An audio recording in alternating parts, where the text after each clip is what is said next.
Very Sobel, everybody, one more time. Very Sobel. Everything he said was absolutely true. If you know the magic that happened on Clement Street. For this set, we're going to end with a woman who has not been here for many, many, many, many years. And she started here as we all did. And she said, say whatever you want about me. So I just, you know, if you don't see somebody for 20 years and you see them at Comedy Day, you instantly just go back to just hugging and catching up. And it's great that she's here. This is not a great intro, but would you welcome Margaret Cho.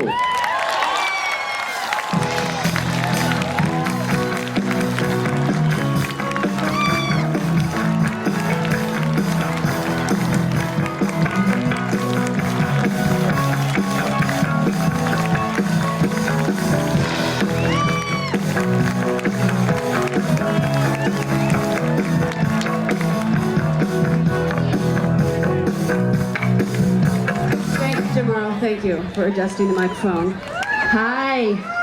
Thank you. Welcome. Hi, everybody. Hi, all my friends. This is very exciting. I want to say I'm representing with rainbow suspenders, so nanu, everybody. Nanu. And also I want to say I really miss Joan Rivers, and I wanted to include her here today. I was at her funeral on last Sunday.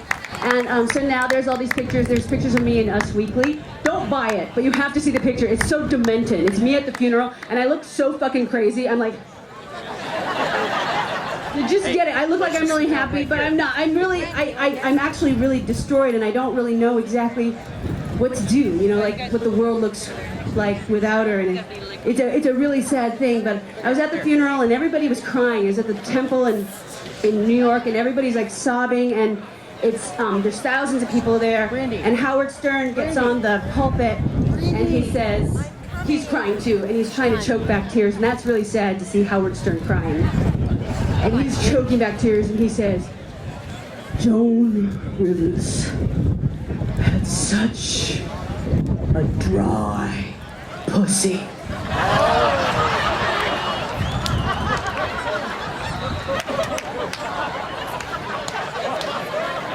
Her pussy was so dry, it was like a sponge.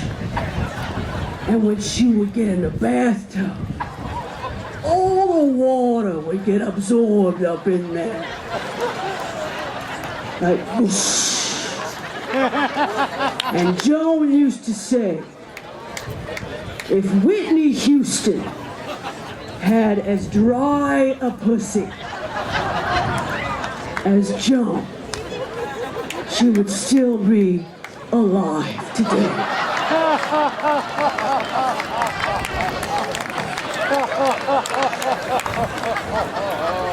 I did that for her. I miss her. You know what I learned from Joan Rivers? How to be a fag hag.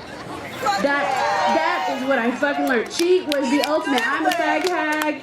I was born like over there. So I'm like, this is like fag hag city. We are fag hags, and we learn from the greats. I learned from Joan Rivers, and she learned from Elizabeth Taylor. Her fag was Montgomery Clift.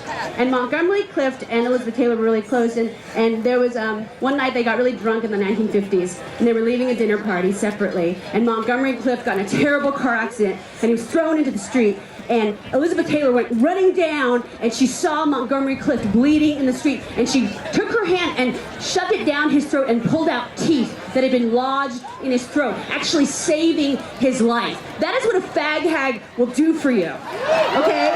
We will take our hand, put it down your throat, pull out teeth, save your life. And of course, Montgomery Clift, no gag reflex.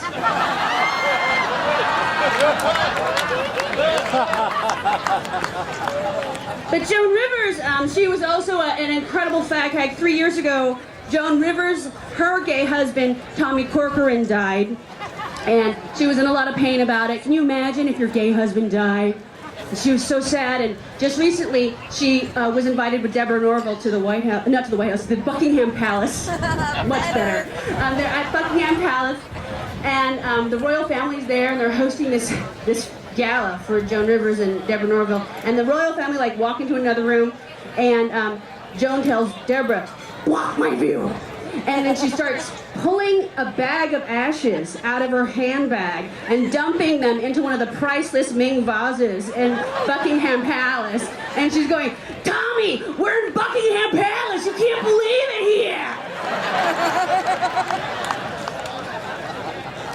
I was born in San Francisco. My parents came to San Francisco in 1964. I was born in 1968. I am the first member of my family to have been born in America. So my mother would always push me forward like, "She's white." And I had a really rough childhood. I was just a weird looking kid because I always had some kind of intestinal parasite. So I was really skinny, and I always had a shaved head because I always had lice. So I just looked weird, like I always looked like I was running from a burning village. But I told my mother when I was 14 I wanted to be a comedian, and she said, "Oh, maybe it's better if you just die."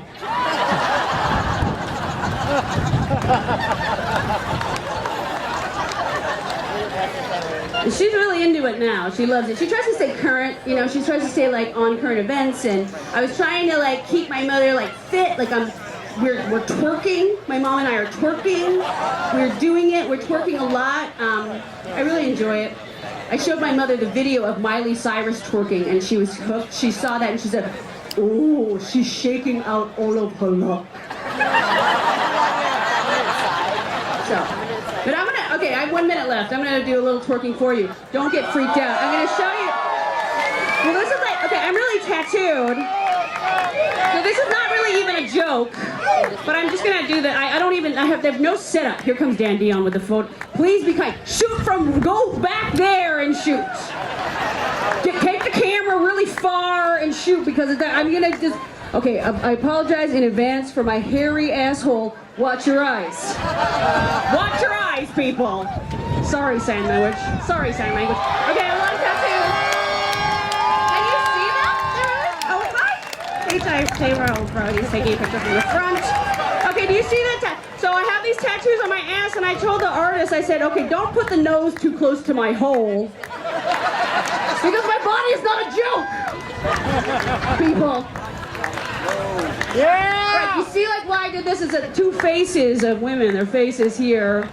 So I got it, and it looks like, okay, now it looks like they're facing each other. I got it so that I could make them talk. Does it look like they're talking to each other?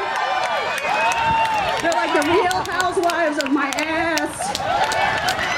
Thank you, Comedy Day. I love it.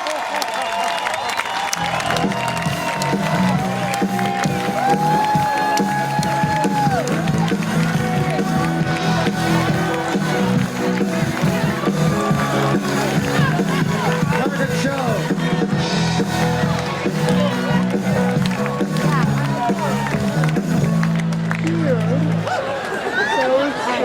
She inspired me.